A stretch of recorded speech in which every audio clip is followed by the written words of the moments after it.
Welcome to the Black Sparrow Media Internet Broadcast Network.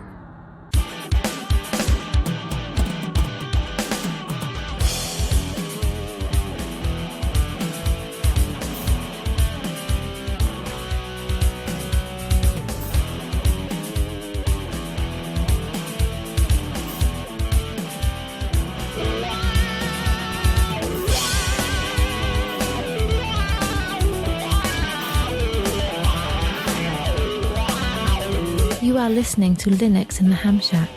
LHS is a podcast about Linux, open source, and amateur radio for everyone. Now here are your hosts, Russ, K5TUX, Cheryl, W5MOO, and Bill, NE4RD. Well, hello everybody and welcome. You have tuned in to episode number 490 of Linux in the Ham Shack. This is our Weekender edition, so we thank you for tuning in to the Weekender. This is number 99.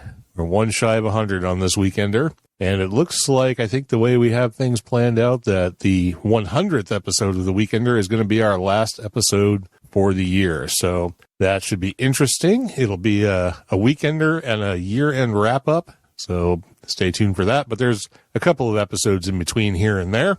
So we'll have some good stuff to go down before the year wraps up and before we take a little break. We'll come back in 2023.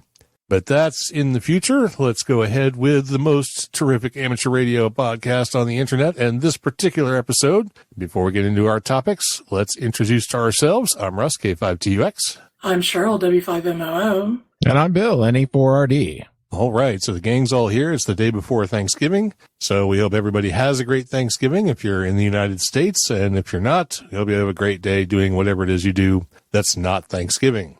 So let's go ahead and get into our topic. As you have probably figured out by now, when we do a Weekender, we start off with a random topic chosen by the picker wheel. I have put all the topics in. I've done the 5 randomizations, and I'm ready to click the button and find out what we're going to groan about this time.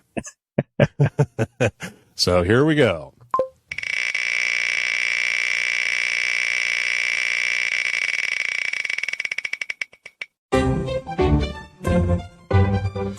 Okay, this might be a short topic. Who knows? It's an amateur radio topic. So the question is, or the topic is amateur radio noob friendly? Noob friendly. That's a good question. You guys have fun with us. Oh, you're a noob. We need your input on this. No. I'm good, thanks. Yeah, you're like the definition of this question. So yes, well, I've already expressed my issues, I guess, with most ham radio operators, at least the ones in this area. Okay, well then I guess you just need to tell us again what your thoughts are. Essentially, and I think this probably applies to most anywhere, because I see it on the ham radio groups on Facebook. A lot of people will say, "Hi, I'm new," and instead of people Elmering them, they basically ride their butts about how stupid they are when they ask questions. And to me, a lot of the questions seem perfectly logical questions. But these people will be like, why did you become a ham radio operator if you didn't know this stuff? And I'm like, well, aren't you guys supposed to help out? Yeah. So, but yeah, that's it and I have the same issue at Hamvention. People will walk up to the table, ask if you or Bill are there. And when I say no, they're out wandering around or whatever, they're like, well, I'll come back and talk to somebody that knows what they're talking about and walk off. Jesus. Like, okay, bye-bye. Okay, well, let me ask you this. Have you met anyone in the amateur radio hobby that isn't like that? You and Bill aren't. We're the only two? There's other people. But I would say, I don't know, probably 2/3 of the people that I've encountered have been pretty, either you're a stupid woman or you're just stupid, because, and on the Facebook groups, the older people will actually come out and say, I had to learn this on my own. You should too. Well, Okay. Why don't you fire back to them that, you obviously didn't know this at some point too. You had to learn it. Oh, people do. I like show up and read the comments, and people, half of the people will be like, you need to figure this out on your own. The other half will be, that's not how this works. We're supposed to help. So, yeah, I don't know. It's a bad situation. I kind of find the same thing. I think that in a lot of cases, especially like in the local clubs here, we have several local clubs, and they all seem to talk a big game about being newbie friendly, like, join us, join our nets, be part of our thing, come to our meetings, blah, blah, blah. And then when you actually take them up on it, they seem to be fairly standoffish. So, yeah, no, I have encountered that at several, either at field days around here or at actual meetings around here, to the point that I don't want to go back. Yeah, I don't think any of the I think one of the local clubs has like a GOTA station, but I'm not sure the other ones do. And they don't seem particularly interested in promoting the hobby. They just want to, be part of the field day thing and make their contacts and whatnot. So in that regard, yeah, I don't think it's particularly friendly. What about learning, like absent of people, the hobby itself? Is it new friendly to get into if you're not dealing with, human beings? To a certain extent, yes. Obviously I had tried studying before and it wasn't clicking. And then when I tried to test a Hamvention, that didn't work out in the beginning, because they weren't wheelchair friendly. But I expressed my issues during the podcast, and things started like a domino effect working in my favor. I got the right study stuff. I got people to come to Hamvention to actually test me, so I didn't have to worry about fitting within the definition of Hamvention's testing, because it's still, even once they moved to Xenia, it still wasn't wheelchair/handicap friendly. So, that was all taken care of. And then, I'm done with my testing. But, but yes, some of the study guides to me are not terribly noob friendly, purely because they're confusing the way they're written. So, and I understand that, some study guides literally give you the answers, where other study guides are like, this is how you deduct to come up with the answer. So, it's like, whatever. But yeah, some of the language for the study guides can be confusing. And again, I've seen that on Facebook too.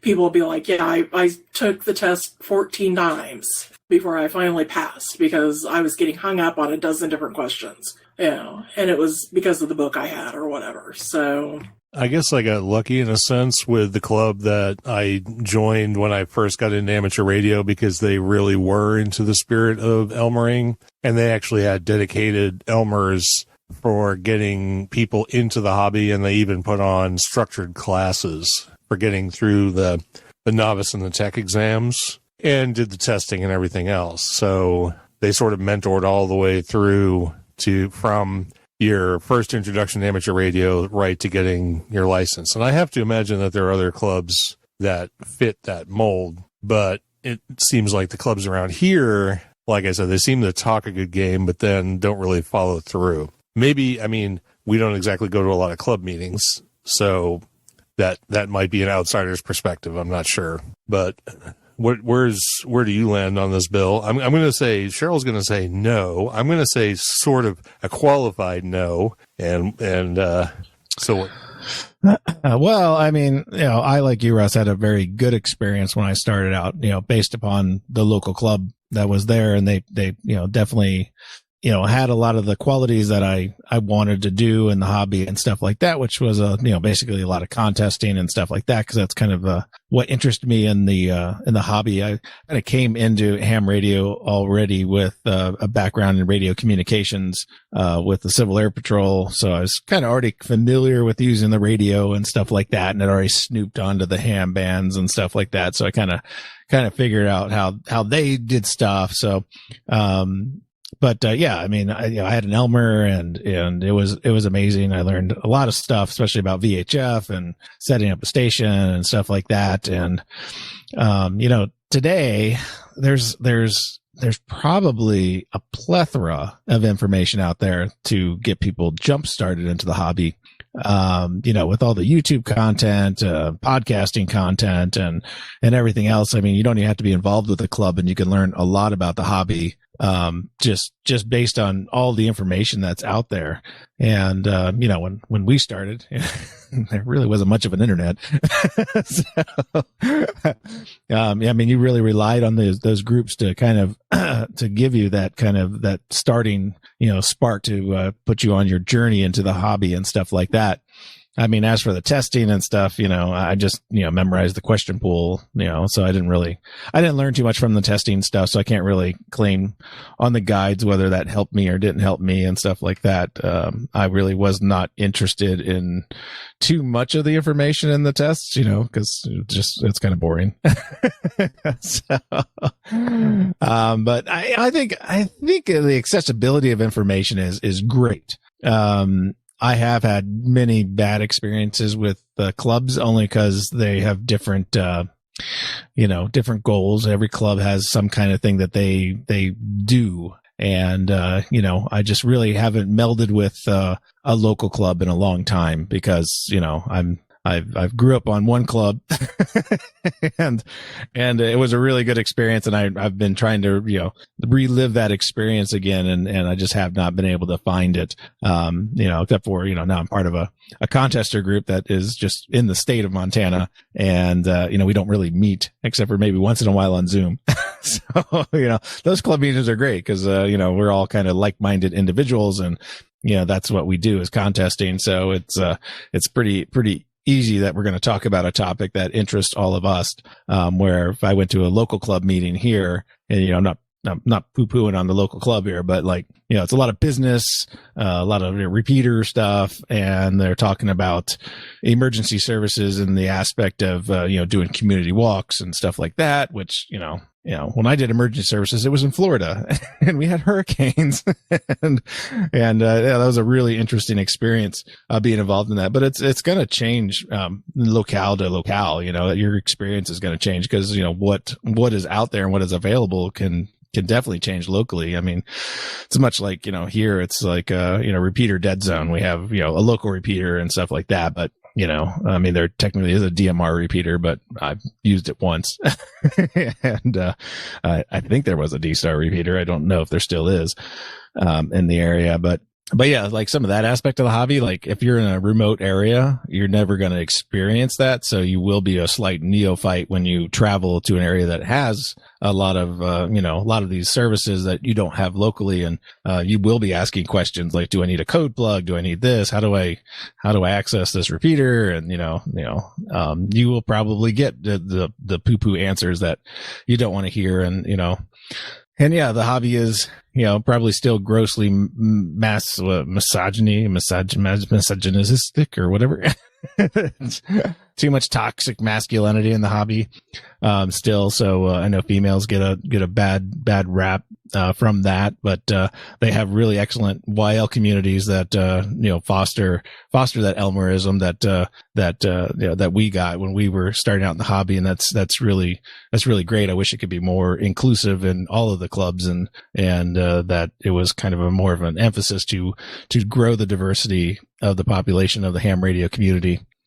Noob friendly.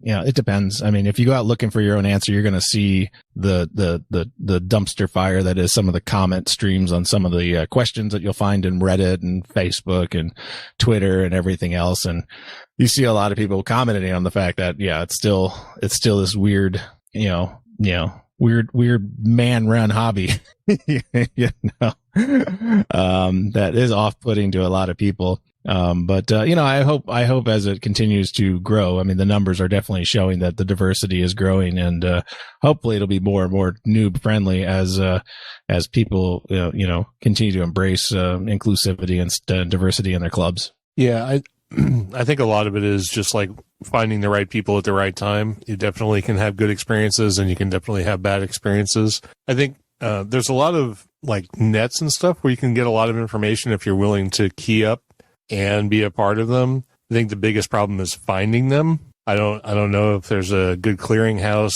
for like technical nets, question nets, ask about the hobby type things, Elmers and stuff like that. I know they exist. It's just hard to stumble upon them. I think in that way, it's not particularly newbie friendly either. You kind of have to be shown where to get to these resources.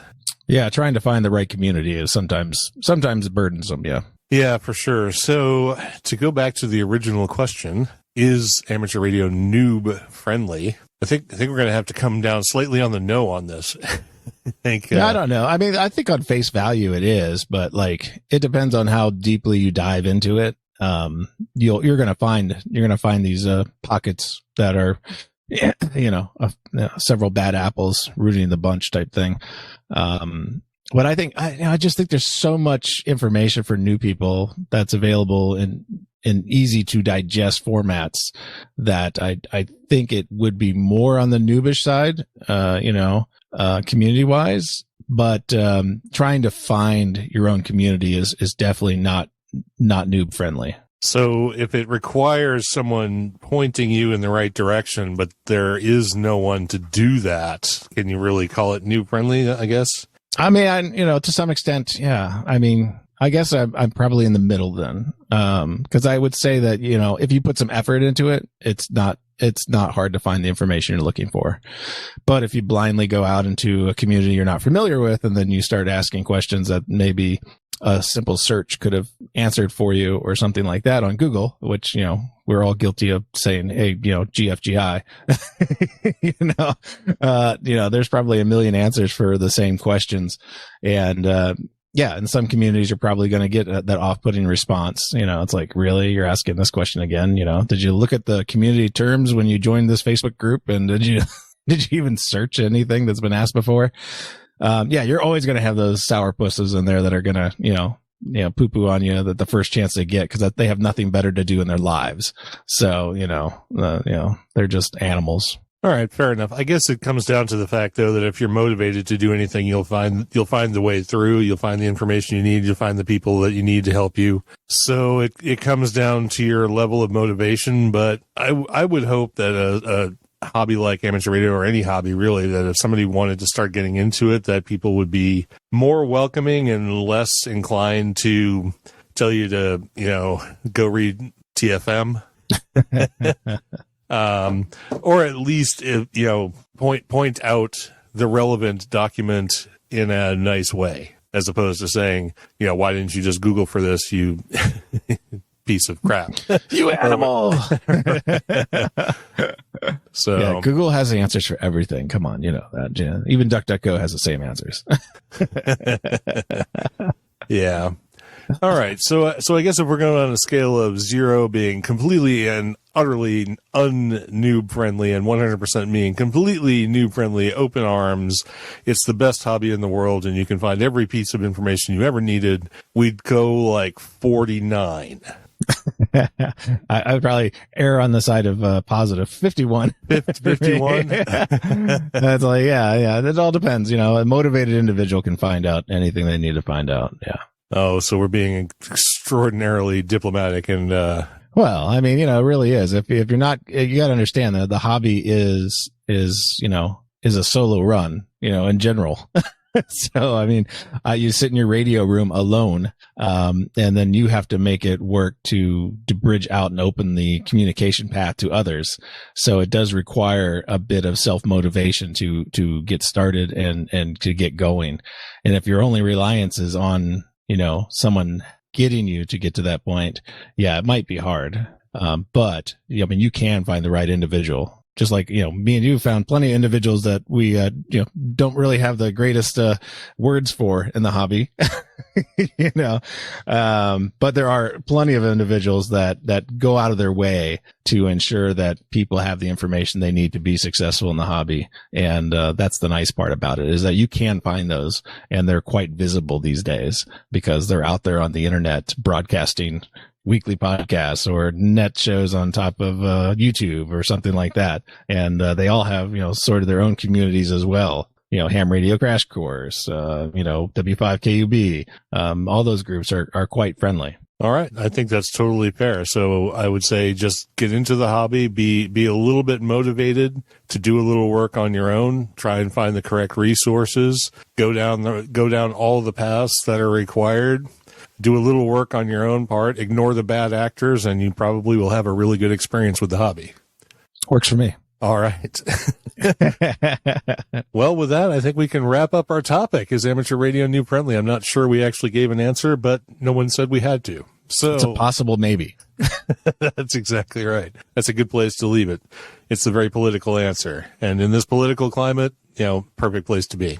So Cheryl is back at her desk, and that's great because we're going to slide on into hedonism, which is the part of the show we all really love. And we always start with food because we're human and we all got to eat, even if you're a bad actor in the amateur radio community, or if you're one of those diehard Elmers.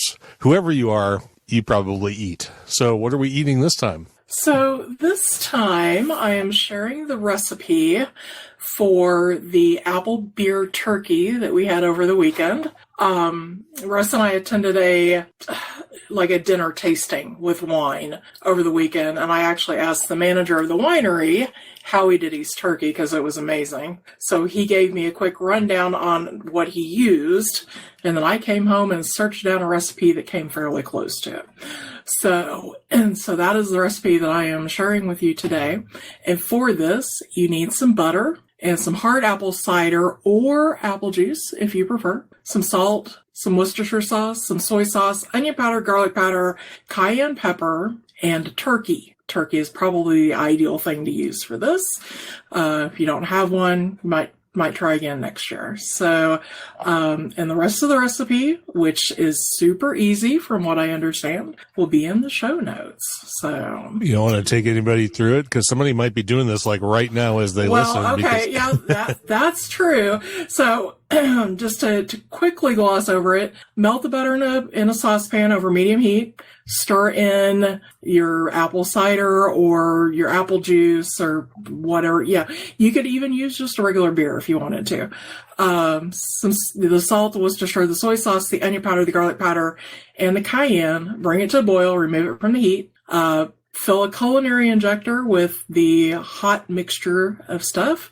Inject the turkey in several spots. Drizzle some over the top of the turkey. If you've got any left, dump it in the bottom of your pan. Roast it at 325 degrees for 4-ish hours. Now keep in mind, this is for a 15-pound bone-in turkey. Follow the instructions on your packaging if you've got a smaller turkey or using a turkey breast. But you want your meat to get to about 165 degrees. And once you remove it from the oven, let your turkey rest before you carve it, or all the juices are just going to run right out of it. So let it rest for 20 or 30 minutes. So there you go. That's the quick and easy way to do it. So and we're doing this, right? Yeah, this is what we're doing tomorrow. All right, sounds good. I'm looking forward to it. We're going the like 4-pound turkey breast route, but we're definitely gonna do this. Sounds good. Well, and we're using a different spice mixture, but that spice is only available in this area. So, and it's called cookies. And I don't remember what the rest of the name of it is. Do you, Russ? Because you were the one that grabbed it. I did grab it. All I know is that it's called cookies. It's in a bottle with a white label, and if you're looking for it, don't look for it in the spice aisle. Look for it in the condiment aisle. Well, that's where Hy-Vee has it. So anybody that lives in the Midwest is familiar with Hy-Vee. Now you know where to find it in your stores. Well, I think it's going to be kind of similar for most grocery stores because it's in the place where you find all of the things that you use for meat, like your cookies flavor enhancer. Yes. Stuff like that. So it's available on Amazon, so you can buy it on Amazon. Oh, there you go. So yeah. It's all-purpose seasoning and rub. Yep. And it's really, really good. So, but... Well, there you go. There's our Does little... It doesn't have the MSG in it, though. You need the MSG. Well, you can always add MSG. Yeah, you can. But it has meat tenderizer in it. Yes, it does. Yeah. So... Yeah, it was really good because I specifically asked him, so what is the seasoning on it? He's like, it's cookies. I was like, okay, I didn't expect it to be cookies. And he was like, did you ask if they were chocolate chip? No, I forgot to ask that part. So, but so, it's quick and easy. He said it took him about 10 minutes to throw together and, then baking time. So, it's like, well, that seems simple enough. And it was an excellent turkey. It was. It was super moist. So I have to agree. All of the food they made was simple but flavorful and quite tasty. So you didn't pick out a mixed drink? I have been a little busy. I do have it. Oh. I just didn't get it in the ether pad in time. So okay, well, you can just tell us what it is and you can put it in later. Yep, that's what I plan on doing. So for my drink, I picked out the New England Express. It is a rum and cider mixed drink, which were both very popular in New England for Thanksgiving, things. It's a punch, but it's a low proof punch, so you're not gonna be passed out under the table halfway through dinner. I know. So for this, you need to make a thyme simple syrup. So you need 1/3 of a cup of sugar and 8 sprigs of thyme. And then to assemble it, you need 2 cups of apple cider, 1.5 cups of dark rum, 3/4 of a cup of fresh lime juice, a teaspoon of Angostura bitters, some club soda, some sprigs of thyme, and some lime slices. So in making, since I'll go ahead and share the recipe too, since you might be making this tomorrow, to make your thyme syrup, bring the sugar and water to a boil in a saucepan to dissolve the sugar, remove from the heat, add the thyme, cover, let stand for 10 or so minutes, strain it into a small jar, let it cool down. And if you're going to make this for Christmas or something, you can make the syrup today. And it'll still be good at Christmas time. So, for the rest of the drink, mix the thyme syrup, cider, rum, lime juice, and bitters together in a pitcher. Divide among rocks glasses filled with ice. Top off with the club soda. Garnish with the thyme sprigs and the lime slices. And there you go. You have a beautiful little drink to go along with your turkey for Thanksgiving. So. Yep. Make sure you start this process well before your relatives arrive, so you'll be properly lubricated before everyone shows up.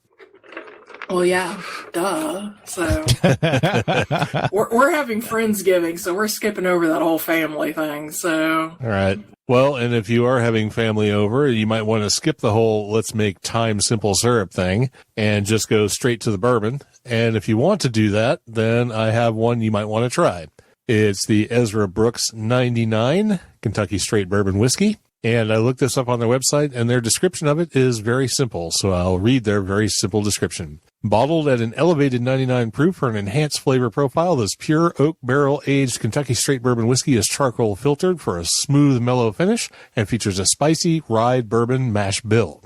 That's all I have to say on the matter. So it took me a while to find this. It doesn't seem to show up on our shelves. It might be more prevalent in other places, but yeah, whether or not you can find it, I hope you can. It's mash bill, 78% corn, 10% rye, 12% malted barley, so fairly typical low rye bourbon. Proof on it, 99 proof, as evidenced by the name of it, 49.5% ABV. Comes from Bardstown, Kentucky. Color on it is a deep caramel. Deep enough that it's possible it's caramel colored. And the nose on it, a little bit of vanilla, some caramel, charred oak, and peanut. This pretty straightforward bourbon flavors.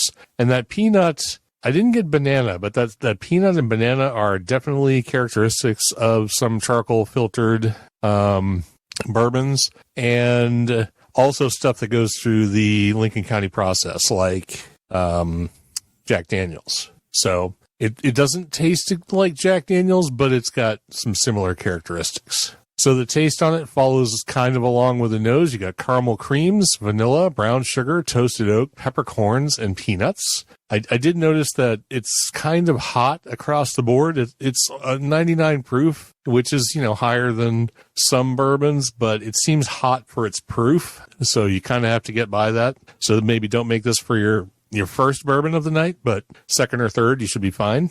And the finish on it follows sort of right along with the first: caramel, vanilla, dry oak, leather, peanut dust, and a faint rye spice. So I'm going to take a quick sip of it here so I can reimagine what I've just said. Yep. All of those things are absolutely true.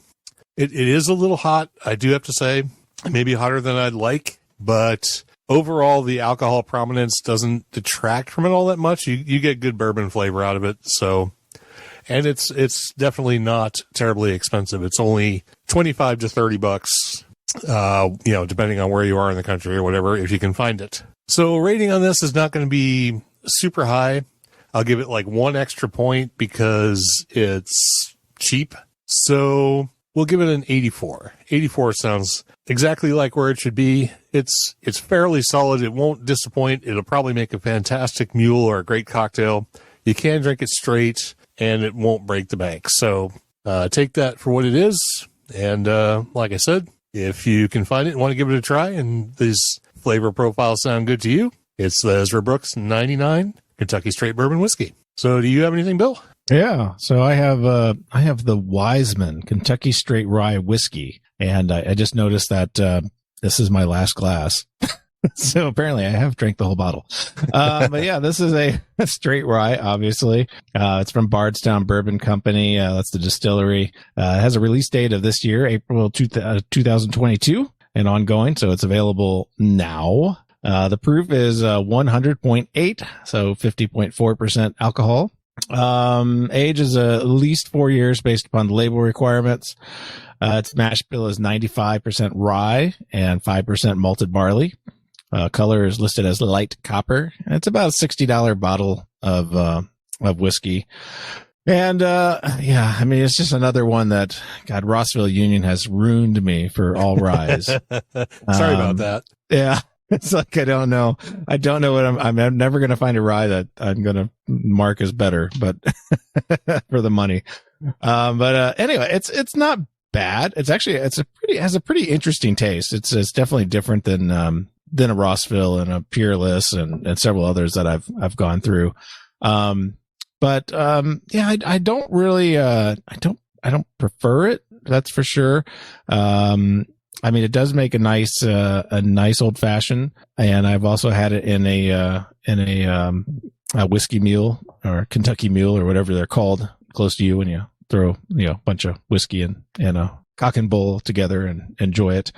It can be tasty, mixed in, but it does have like kind of reminds me of what you call the funk from Wild Turkey. Wild Turkey funk. It definitely has sort of a funk to it. And that's probably the only thing I could say that is maybe slightly off-putting. The characteristics are fine. It's got that spice finish and stuff like that. The stuff you expect from a nice high rye whiskey. But it's definitely a good mixer for sure. I don't do ratings. So, but yeah, it would be a really good mixer, but it's too expensive for, I would say, that purpose.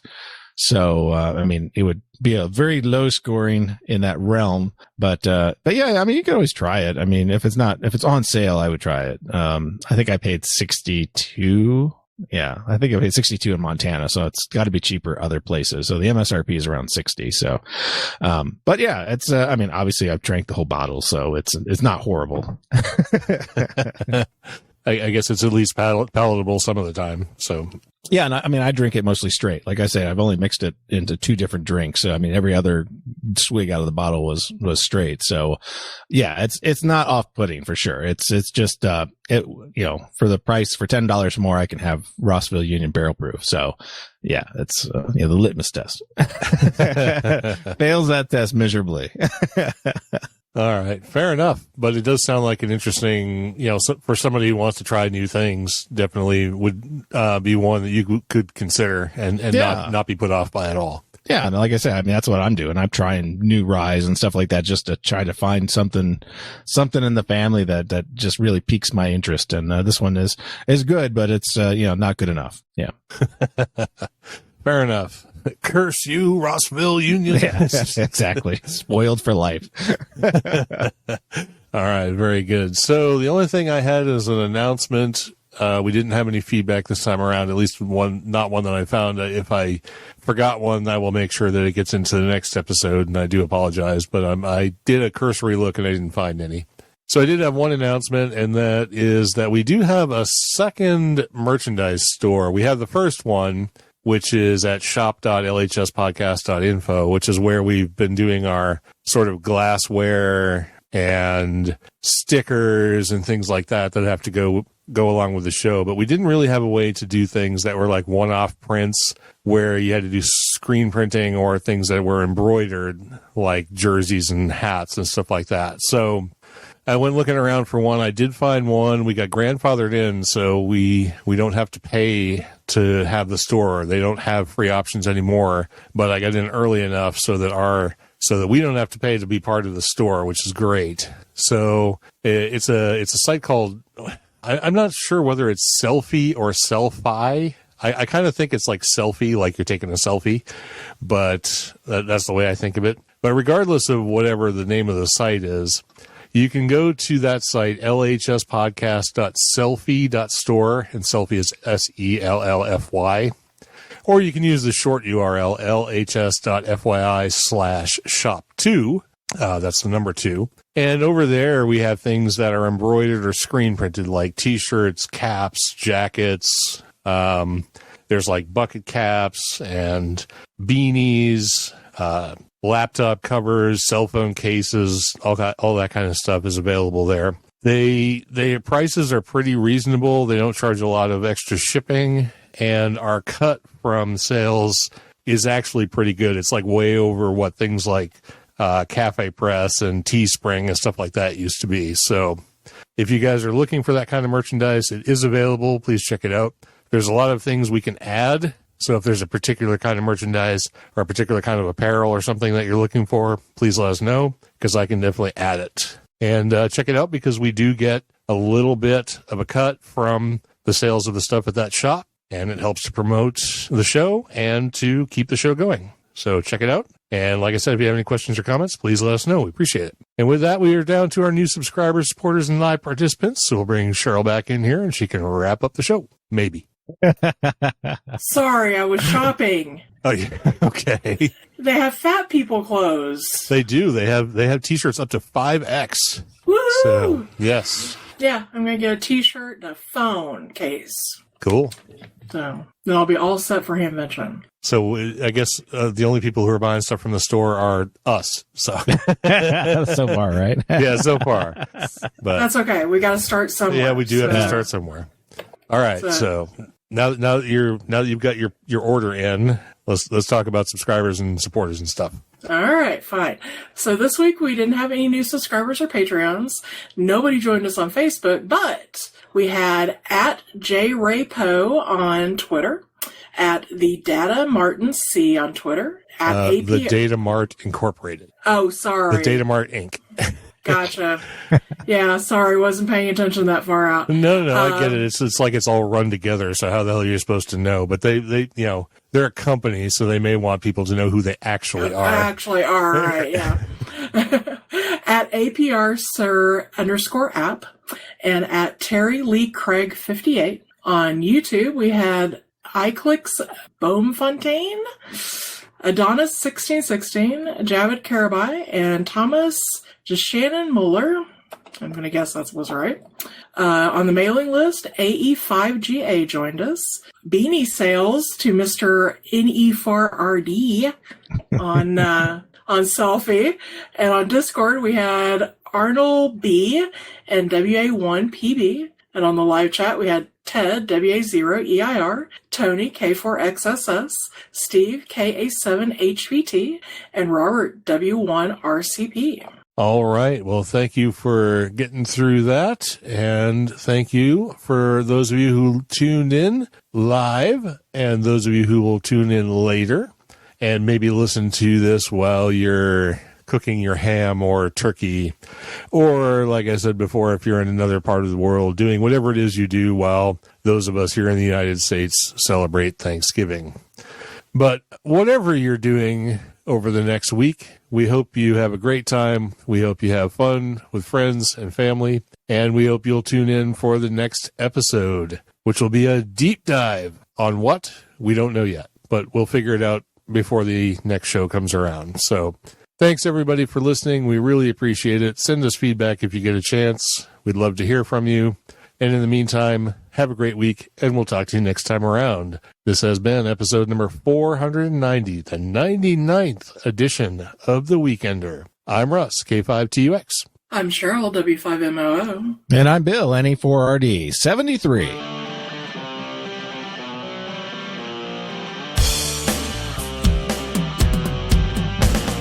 Thank you for listening to this episode of Linux in the Ham Shack. LHS is a community-sponsored podcast. Our website is located at lhspodcast.info.